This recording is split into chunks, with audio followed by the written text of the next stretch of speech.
Okay, I think we're going to go ahead and get started. Everybody ready? Okay, we have two artists. The first artist, I want to read this little introduction. Condensed worlds that are not visible at first glance characterize the image landscapes. The superimposition of individual layers of images and paints creates an order of things with a focus on elements that are sometimes overlooked. The viewer is thus required to engage in detail with the works and statements. Even during his time in high school, his interest in fine arts developed, and this became more and more intense over the years. At first, it was simple art projects, but over the years, more complex works based on oil and acrylic. The turn to craftsmanship ultimately led to an intense involvement with contemporary watercolor painting. Through the years of concentrated development, works were created that formed his own style. In addition to artistic creativity, a focus on communication and publishing watercolor art. This is done in particular in collaboration with the International Watercolor Society and with Fabriano. And I've told the artist, with my Texas accent, good luck pronouncing his name, but I'm going to try my best. Ewald?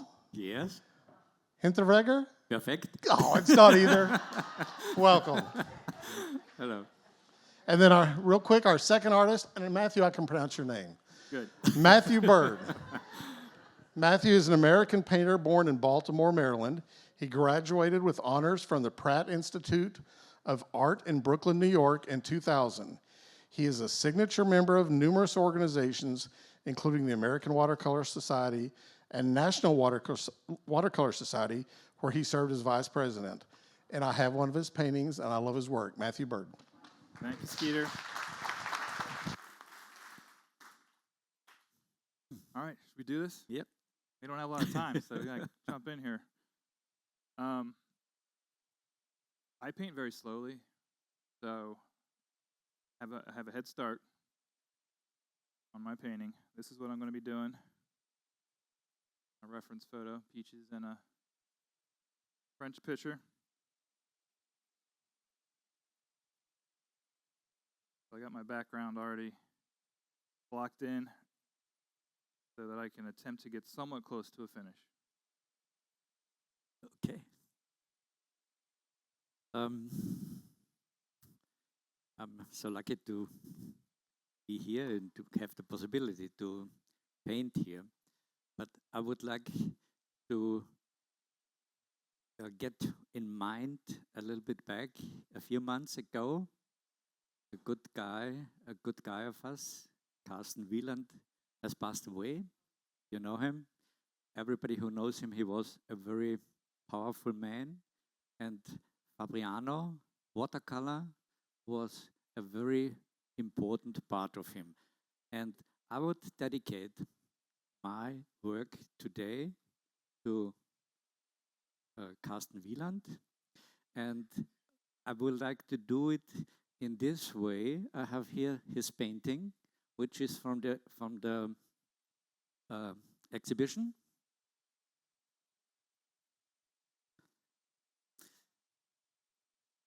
This is his kind of painting. It's very rough, very powerful. You see, he uses intensive colors, and he uses wash. And I will try this in this demo to give attitude to this. So it is not directly my style, but it's we are very similar. I love to change things. I love to look at what Carsten did.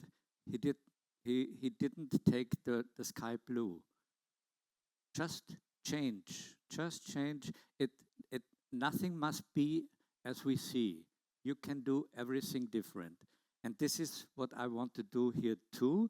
I want to try this technique with a very simple flower. And beginning, I will try to build the painting the flowers, and then I jump in a little bit a rough painting. So.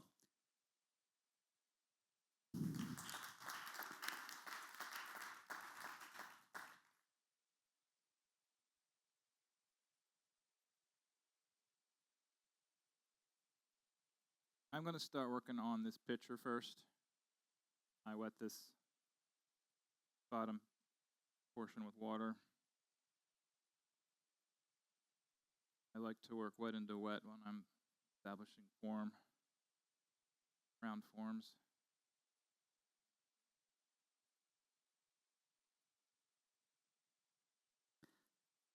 Normally, but a lot of my still life has that dark black background. I get asked a lot about, but people have also been like, hey, can we do something besides the black? Do white. This is a white wall, a white picture, and probably won't seem like white necessarily. That's one of the fun things about painting white, is there's so much color in it. I have a small one. Like this. You're laughing. This is an original one. And with this original one, we will see Lauren McCracken Black. Okay. I will tell you a little bit about this. What kind of hair is that? Look. Like This looks good, huh? pure donkey hair?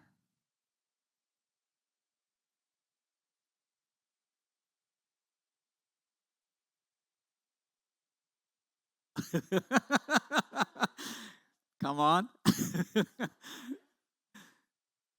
Okay. I don't know if I should tell you that for me it's the first time that I use this. Wow. You're a brave man, Ewald. Very brave. Yeah, but it's good. It's good. I bought this from Javier. What was the name? Lopez. Yeah, from maybe you know him. Yeah, and Nicola Lopez, a great painter, and he only paints in black.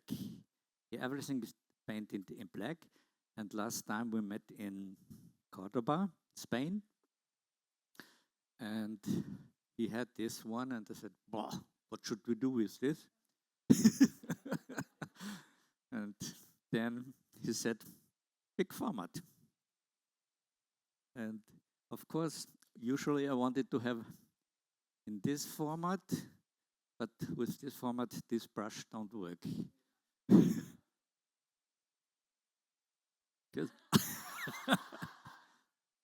How's it? It will. That's a little bit different. Will we change? Yeah. Okay. Okay. But Right. for my kind, it's a little bit too less color. I want it very deep.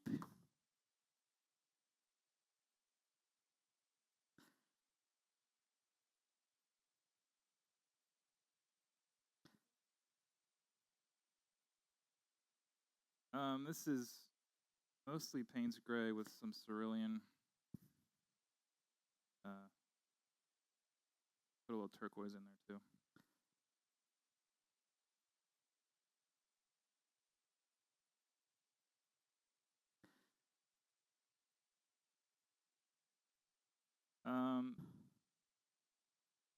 Okay. similar colors, cerulean, cobalt teal, and turquoise. In the darker areas, I was using Van Dyke brown.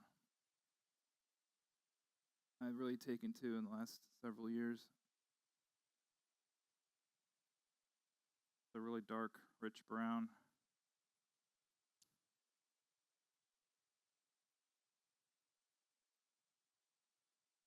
Someone asked about my black.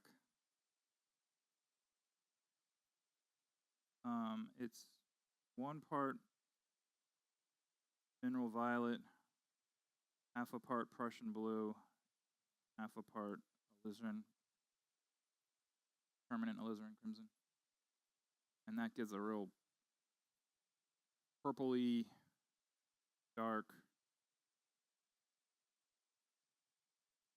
So to neutralize that, I'll just start adding in like Quin burnt orange or burnt sienna to get a more neutral black, and I can push it warmer or cooler depending on what I'm painting.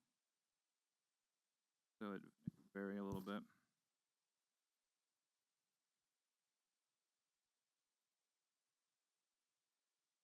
Yes.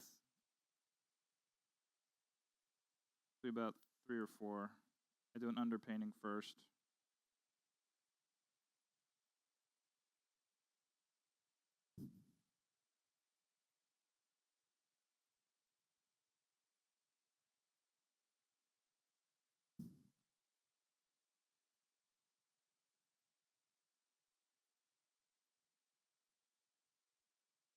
No, that's just something I did for this painting.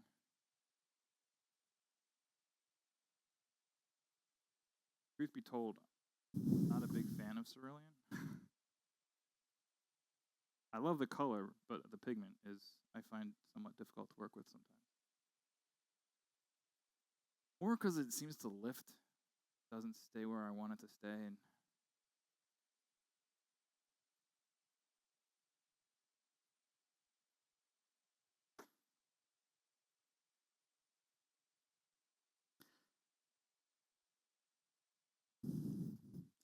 Maybe you ask, who is so crazy to produce such painting brushes? There's a company in Korea, EOIEO, and they have very good brushes. So they are not very very common, but they are.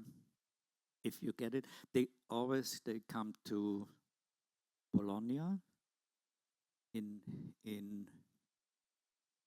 Italy in April, when the big festival of Fabriano starts, and then there you can try all these brushes.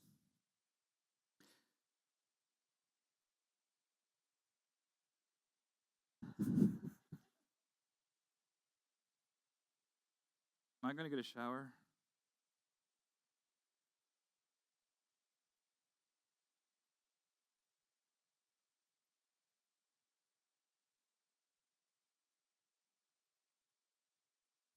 I see my doc cards and business cards are all gone.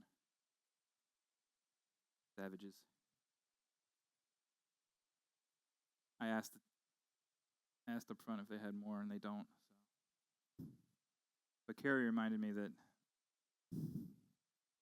it's on the Daniel Smith website.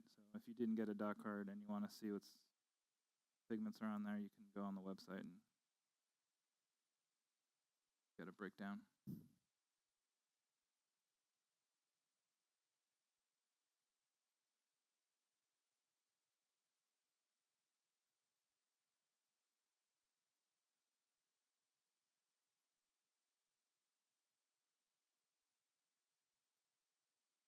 Um, 3 or 4, depending on if I'm having a good day or not.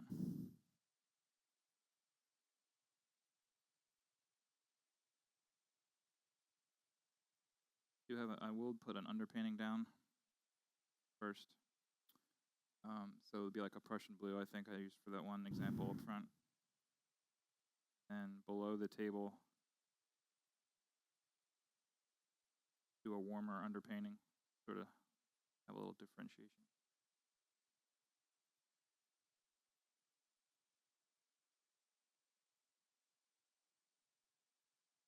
You all tired of watching people paint yet?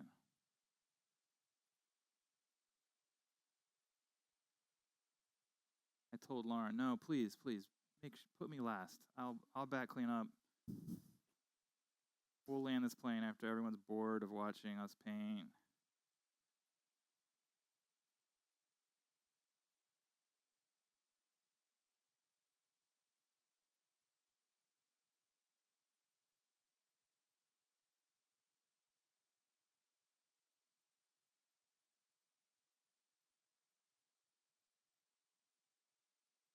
I mask quite a bit. Some folks aren't fans of masking fluid, but I rely on it.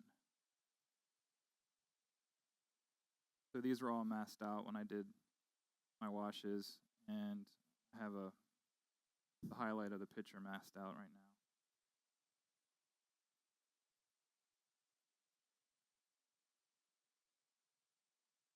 I use a PBO drawing gum, masking fluid that's got that bluish tint to it. Tried it both ways, that you can get the fluid that's dry as clear, which has its advantages. The drawback to this blue fluid is there's a chance it could slightly stain your paper. So if you really want pure white, I would not want that. However, the drawback for having the white or the clear fluid is sometimes you can't always tell what you've masked and what you haven't. And I hate that sinking feeling when I try to remove it and I realize I missed something.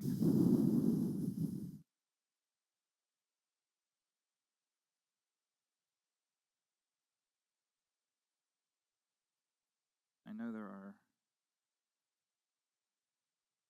several folks here who have taken my workshops, so you're probably hearing me say the word times before. Sorry about that. But whatever questions you have, I'm happy to answer.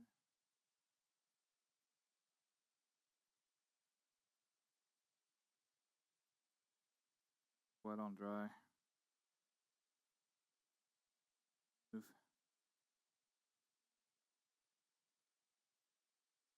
I'm rushing, that's why. It's a smaller area, so I should.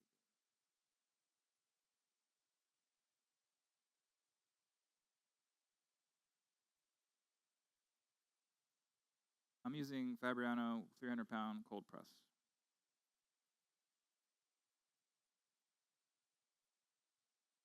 This is Fabriano too, you know. I came by plane and I couldn't take this big format with me. The guy outside said, "Oh, take this. This is present. Here it is."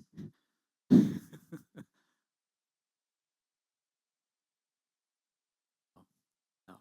My favorite brand is, I don't know, Lana. You know it? Lana is a very small company in this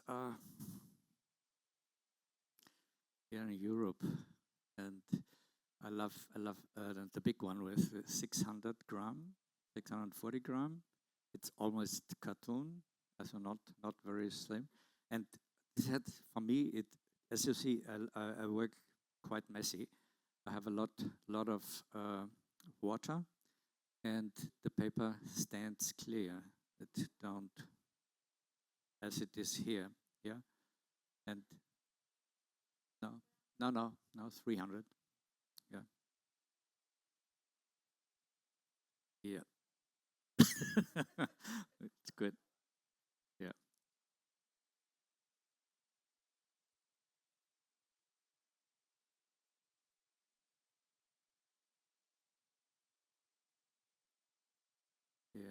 but usually it's a good quality. Yeah, it's very good. Yeah.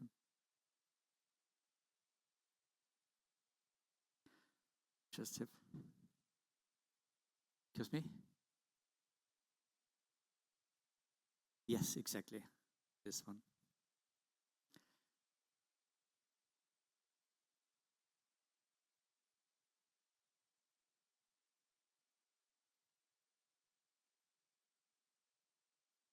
Yep. Um, that's probably the question I get asked the second most after the black. How do you varnish? And that's why I brought that.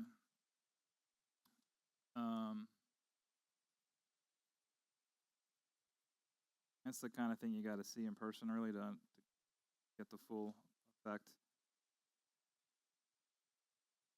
I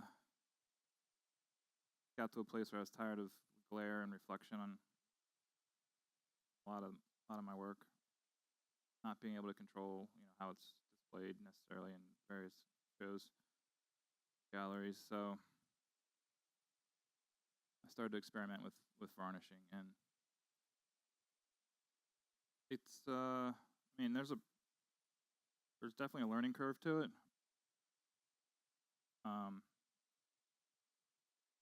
But I really like the results for most of my work. I still frame traditionally as well, so.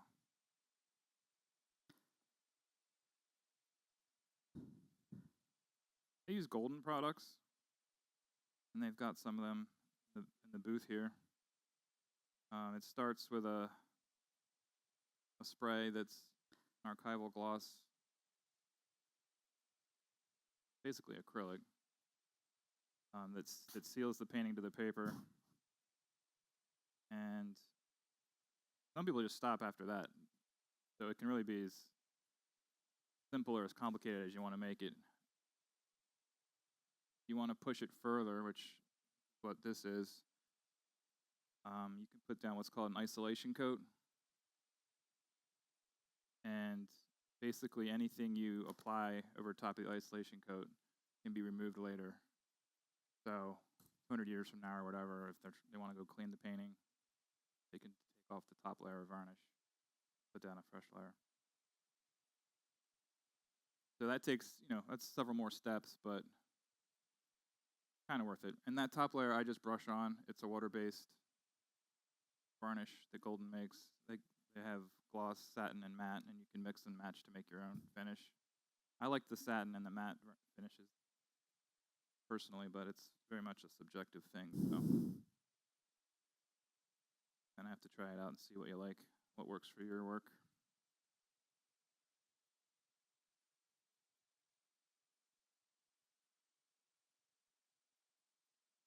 I tried Aquaboard once, and it did not like me. I think there's a real learning curve for that too. There's a number of really great realist painters that use Aquaboard. Looks terrific. I just didn't have the time to get proficient with it. It's a very different kind of surface, the way it takes paint.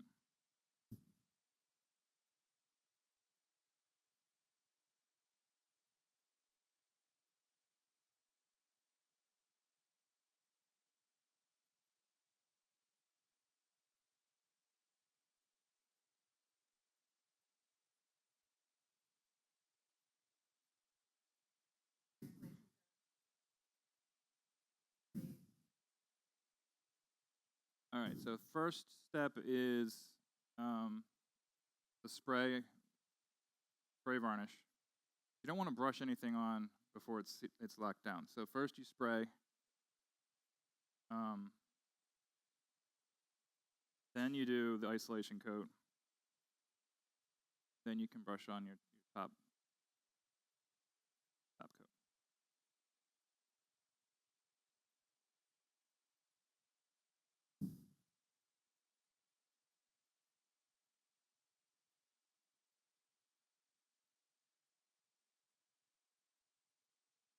Well, you can't brush that on. It'll reactivate your watercolor and it'll be a mess. I mean, I suppose you could might be able to find a way to spray that, but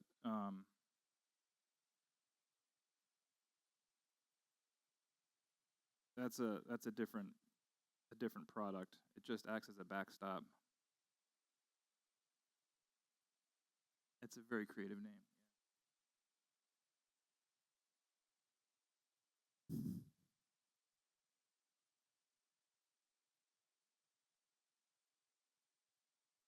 I have my whole process on my website, MatthewBird.com, if you want to read the blog section about it. If you want to actually see me do it, I have a little mini workshop where I go into greater detail.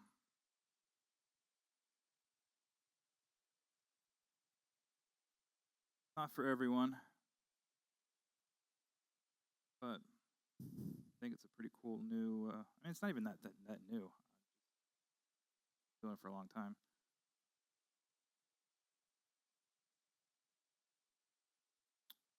There's probably more that don't allow it than do, but it's come a long way. More and more groups are starting to allow it. I mean, in addition to your painting on Yupo, however you say it, you know, that's starting to get more traction and accessibility in shows, and it's the same kind of thing. Start introducing these new different products, you've got to adapt a little bit in how you allow into a show. And then if you don't, there's certainly the groups that, WSA, for example, or Watercolor West, that are very purist. That's cool too. Different options for different artists.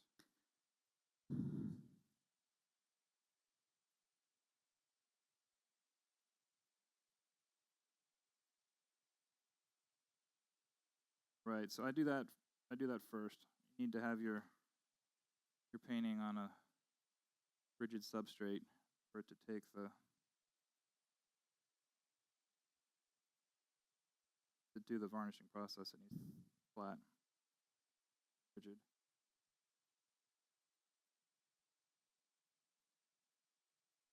Right. Everyone said my stuff looked like oil painting anyway, so I figured why not just varnish it, seal the deal.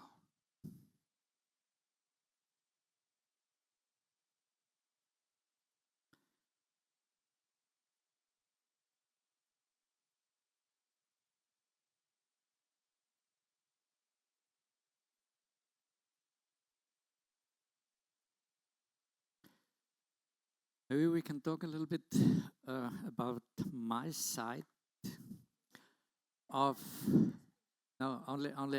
I would like to tell you how I used to create or place the points on the paper. There are several rules. You know, maybe these from photograph. And it's not very different here. You know the third rule, yeah, which means you divide the length in thirds. You have here, and the lower side, and then you have here the cross points. In this cross point, there should be the main point of the picture. One of these. Every painting should have one boss. You shouldn't have the complete painting in the same brightness. You have one which is very in detail, and the other reduced. There must be, as I said, one part must be the boss, usual in one of these cross points, and the other is not so important, but you draw them back. The other rule is, as normal, you need foreground, middle ground, background. Of course, foreground is important, the boss. Middle ground less important. uh, and so on. And this, if you use these rules, it will get a good composition on a good, yeah, composition on the paper. Unfortunately, exactly with this, what I do here, it's not very this way. I just try to turn the leaves of this flower on the left upper side, but it don't work very exactly. But in further on, we have here 4 leaves, and they are almost equal. This is not good. Yeah, in the second wash, third wash, I will work out one or two. I think I did these 2. I will work it in detail, and the other I will draw back. Draw back means I go with blue or gray, and so I reduce the color. Whatever, it doesn't matter what is on the photo. And this is, for me, it's usual. I begin with the photo, and after half an hour, the photo is not any more important. I just look what is on the paper, and what will I do with this, what is on the paper. And then it could be very difficult, but usually there is only a basic from the photo on the paper. And one thing, what I feel is important, but I don't do it here, is you should leave space white. As it is almost full, it is quite messy, not very good. Therefore, I will try to get in here a little bit white, and I will overlay it with white. But to have it in this point, you have left the same intensity as on the other side. It is not equal. You need some focus point. You need to how to get the view into the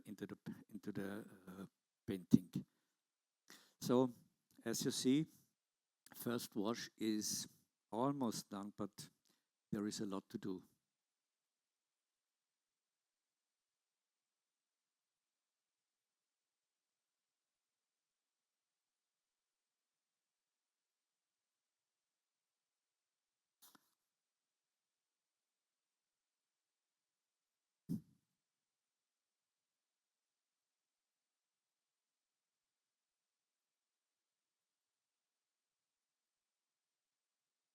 Microphone is weird. I feel like Taylor Swift or something.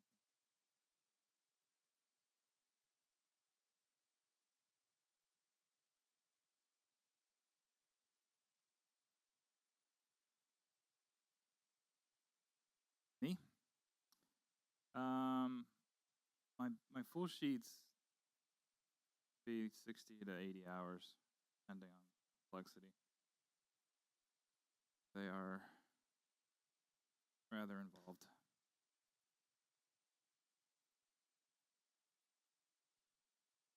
Say again?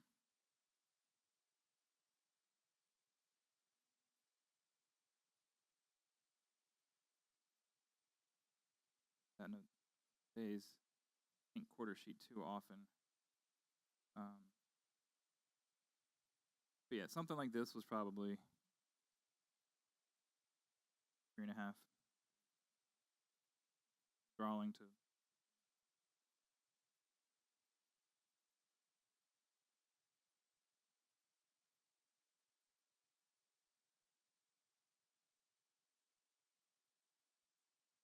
pretty straightforward setup. You know, things get real complex. Cut crystal or that laborious.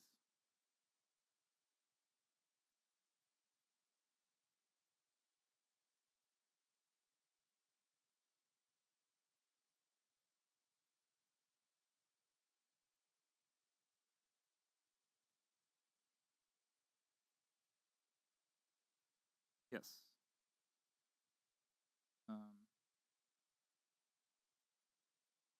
Mostly work from photographs at this point. I learned from drawing and painting from life in art school. Recommend. Fortunately, my studio at home, not the best light, surprisingly. I think when I turn pro, I might get a real good studio. North light. Coveted north light. But I don't have north light, so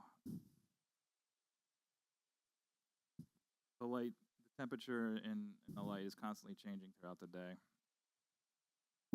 So being able to photograph a setup,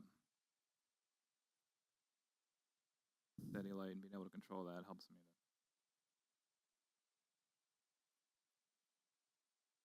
That's why I work from photos more. What? Oh, I'm very. I do everything. I love to paint cityscapes. Yeah, this city landscapes. Yeah, but I do even some normal.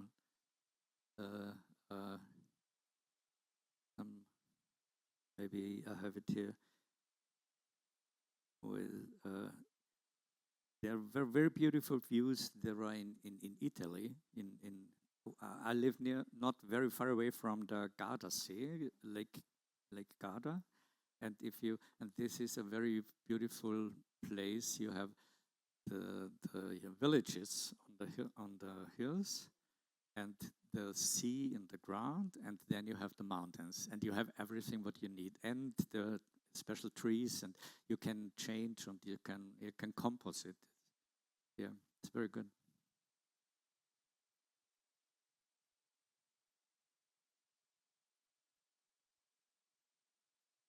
The color. My love for color. Yeah, yeah. It was. It is a little bit complicated. When as the introduction said, I began in high school.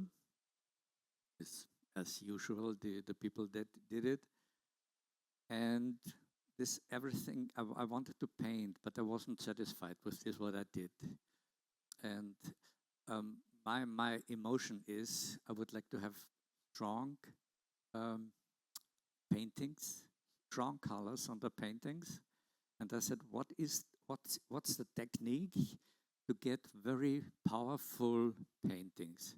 For me, it was oil painting, and then I tried to paint with oil. Worked quite good, yes, but I wasn't satisfied. Something was missing. I don't know what it was, and I made some uh, courses with very good people, and yeah, it got better and better, but it was not this way. I know there something was missing. Afterwards, I go to acrylics. It's very similar to oil paintings, but it was the same success.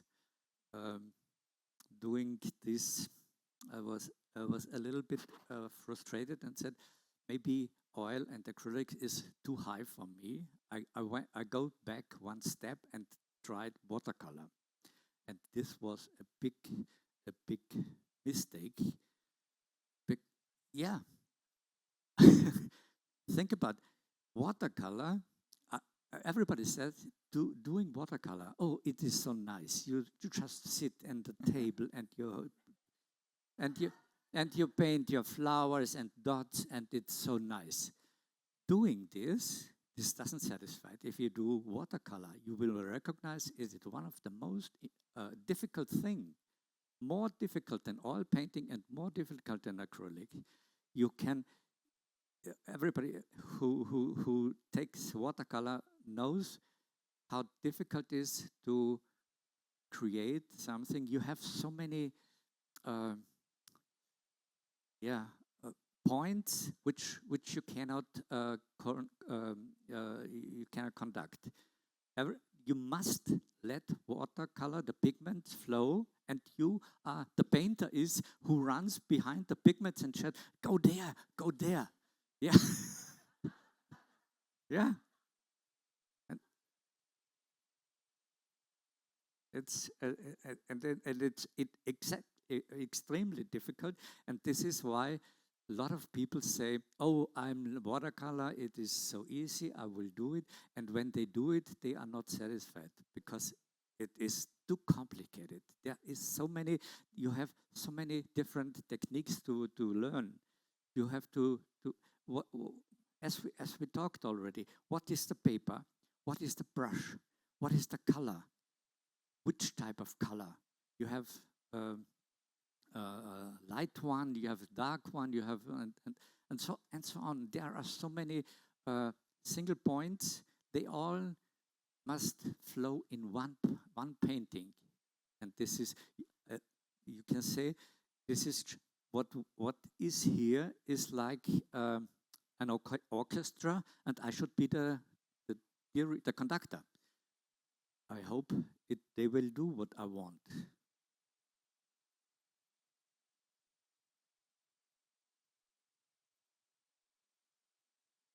And there's one thing I have learned, and meanwhile, if you have a painting, if you did it,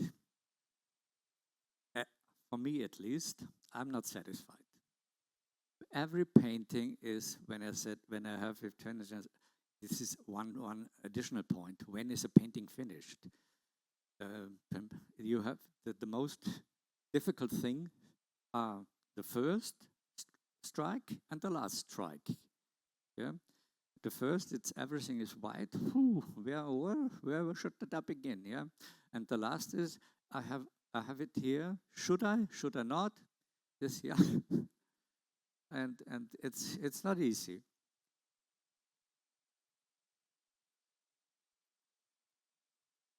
But I want to tell you something different. I learned if I'm satisfied with a painting, this is not okay. You must be unsatisfied. This is the step you continue. The next painting will be the better one than this one. And but if it's not the next one.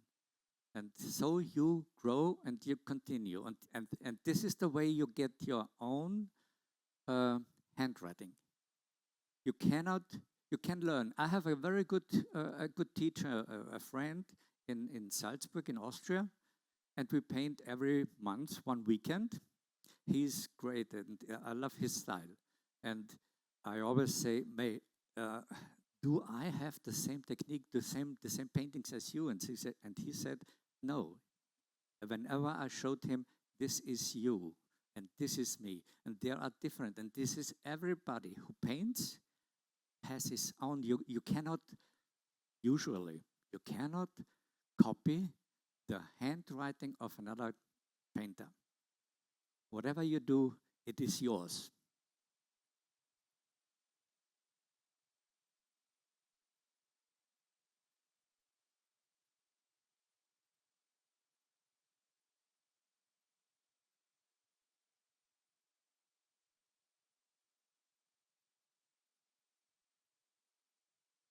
I hope you don't say, looking at my painting, not to be satisfied is just usual, huh?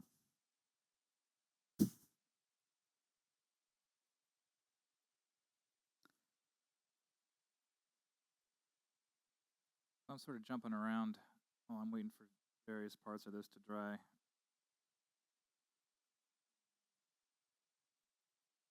Got some underpainting down on some of these. Start glazing and pushing these values a bit.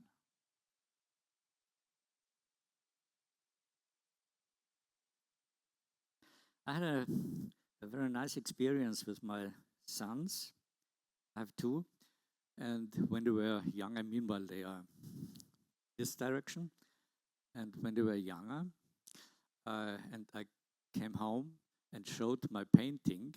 I usually put my painting in the living room, and so I run across this and look every now and then on this painting, and after a few time you find this is not correct and this should be done and this is one.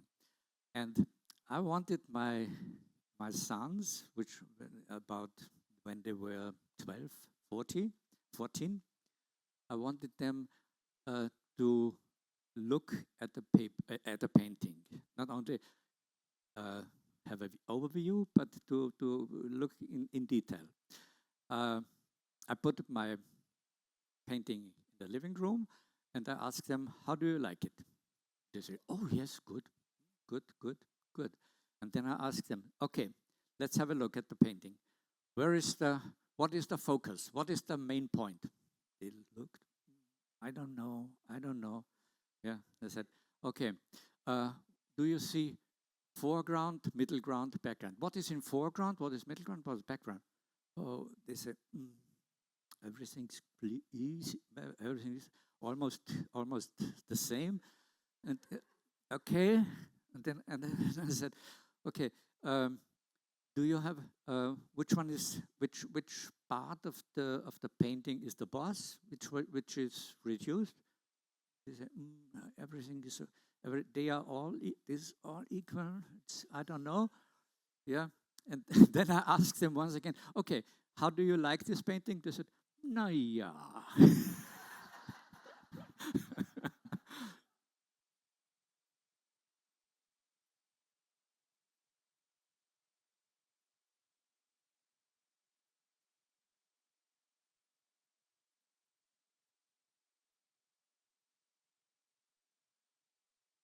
No, no, no. It doesn't. I did something wrong.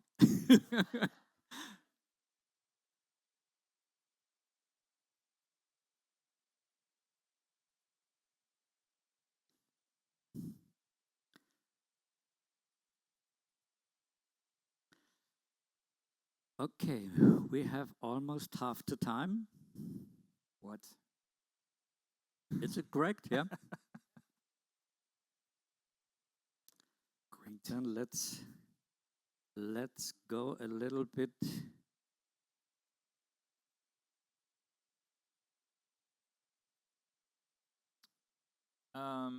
New Gamboge and Head Yellow Medium. Yep, and then to get some of the peachiness I've been using, I love Daniel Smith's quinacrinones. So they're burnt orange and burnt scarlet, or these wells over here. I love them. Especially burnt orange, I use that a lot. Almost taken over burnt sienna for me.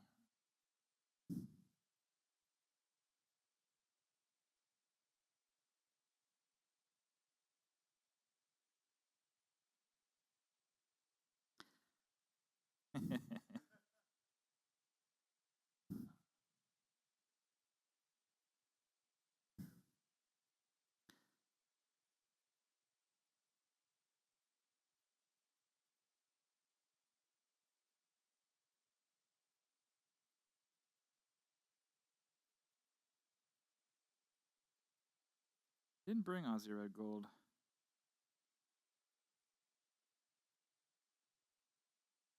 Do have some. It's a lovely color. No. Well, opera is, but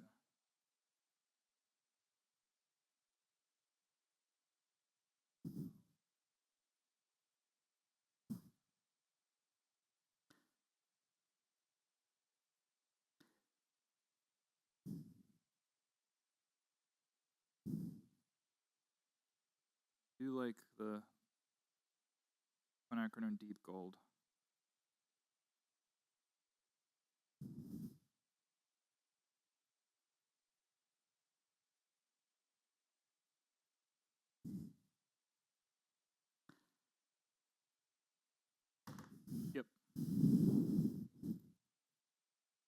like it all. They have so many twin colors. John, you gotta dial this back. I mean, how do you expect people who love color to buy all these paints?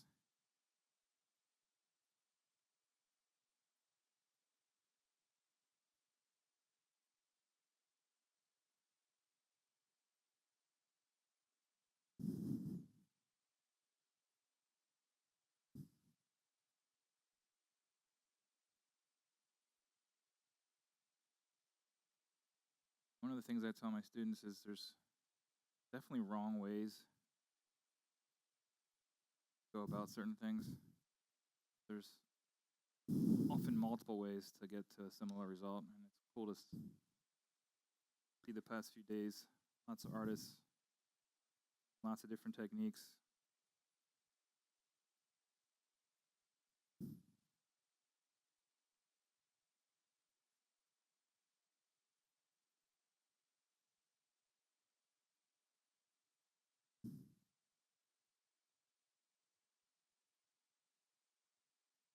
So you all are picking up things. I know I have.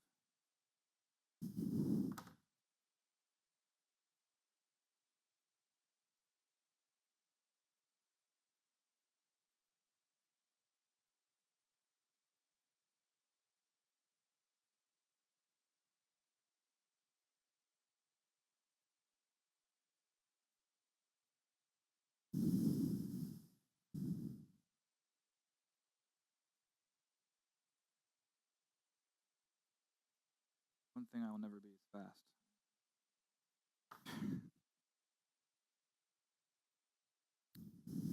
My whole life I had people trying to tell me to paint faster, looser, bigger, whatever.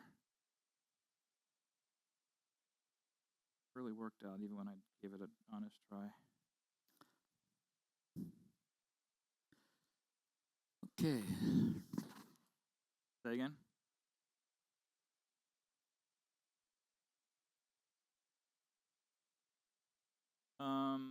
Not exactly. I was actually talking to Jeremiah Patterson last night about that. Had a similar experience. I mean, I think a lot of artists have a similar experience. I went to Pratt Institute and ended up not taking the fine art track because they don't use these anymore. They didn't paint from live models. Okay. It's all very postmodern and ironic and all that sort of stuff. So I wanted to learn. How am I going to learn to draw like Michelangelo? Like, doing that. Okay. So I went to the commercial route, illustration, and they were still doing plaster casts and live models and sort of the atelier approach that's really blossomed a couple decades. It's half time before I jump over to a Carsten Wieland technique. I will have a look, if you may have a look. This is, meanwhile, this is, okay. And now I will do it, I will change.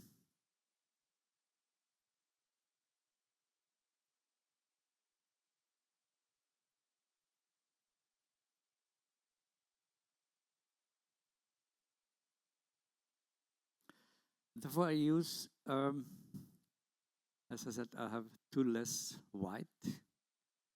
I have here white ink, a very strong, a very good one. This is, I only get it in the United States. I always ordered it from Europe to the United States. It costs a lot, but it's exactly good, extremely good. This is Sax or whatever, white ink. So good. Excuse me? Yeah, it is, just a moment. This is Xuretake. Sounds Chinese or Japanese, but I always ordered this here in the United States. Yes, they are the only who. No, in Europe, they don't sell it. Yeah, maybe. Yeah.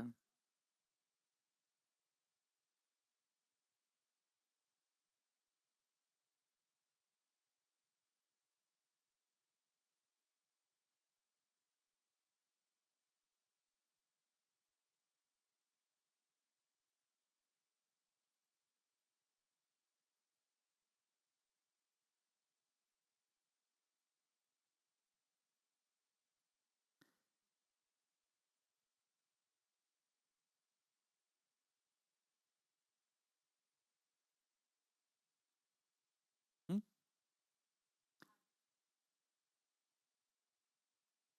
White. Yes, White Knight. Very good. White. You mean the brand White Knight? Huh? Did I understand? No.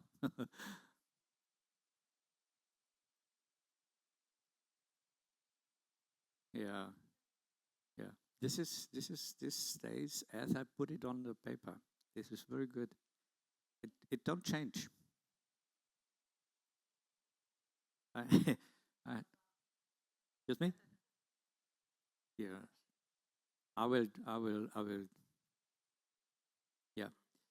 There was, I had an experience when I did the oil paintings with the white there. I painted it and then I wanted to brighten the part. And this was during some workshop. And I did it. And as you said, the white was completely different than the other colors. It was something, I don't, it was a strange part. And the teacher there said, "You have punished yourself." Okay.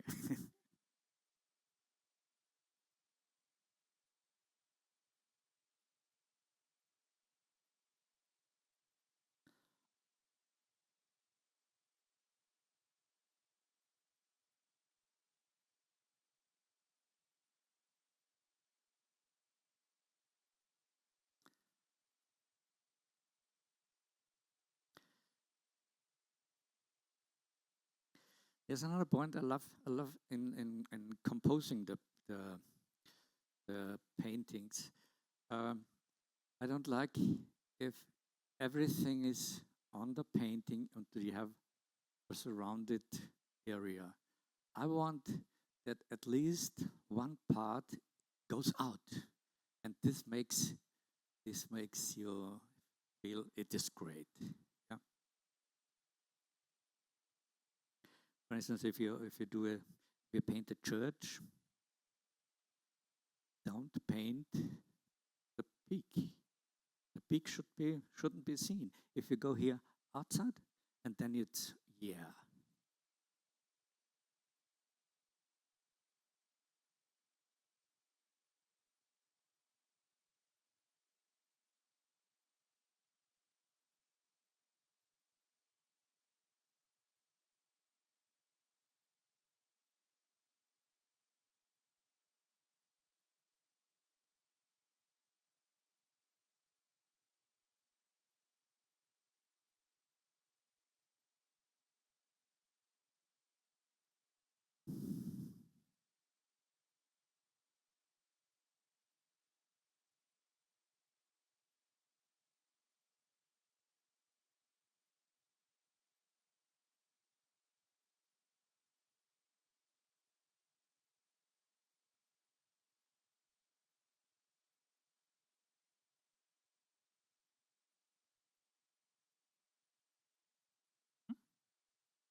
I put it in after the background wash. So this is probably 3 or 4 layers, and put the shadow in wet into wet, the hockey brush to kind of move that around and keep those edges really soft and diffused. Correct. Mm-hmm. Yeah. Yes, this black ink.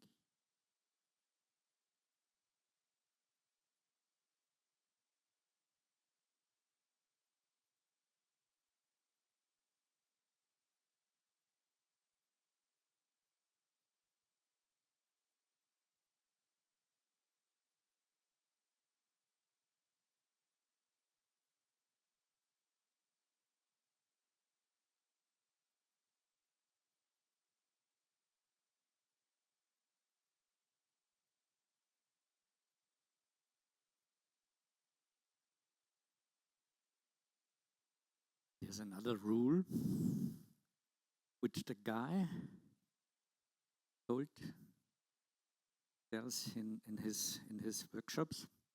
The guy who is in the other room, Tom Schaller, and you know his paintings, fabulous. And he said, put the brightest white to the darkest black. If you put it together, then it will, yeah.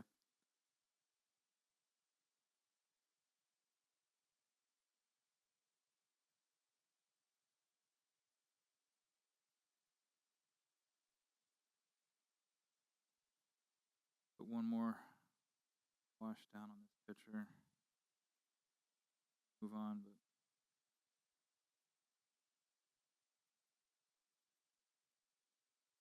in my studio, I will often use many layers to build up color and value that I want. That's not fun to watch.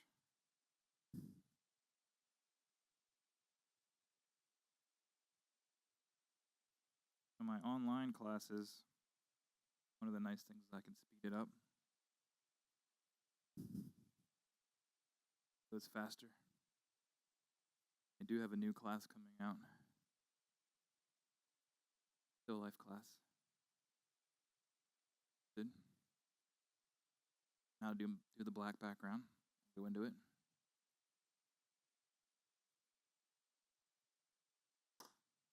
Website now.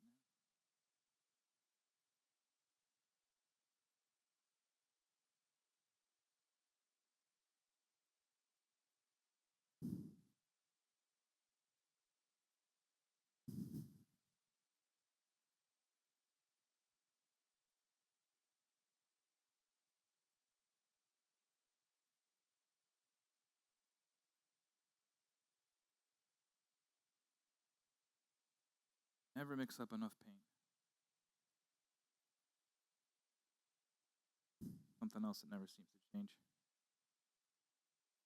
When I turn pro, I'm telling you, I'm gonna always mix the right amount of paint.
No other questions?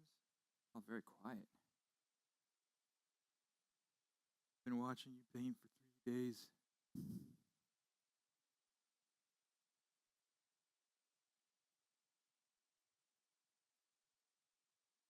I was gonna paint pears, but Jeremiah did that, so thanks.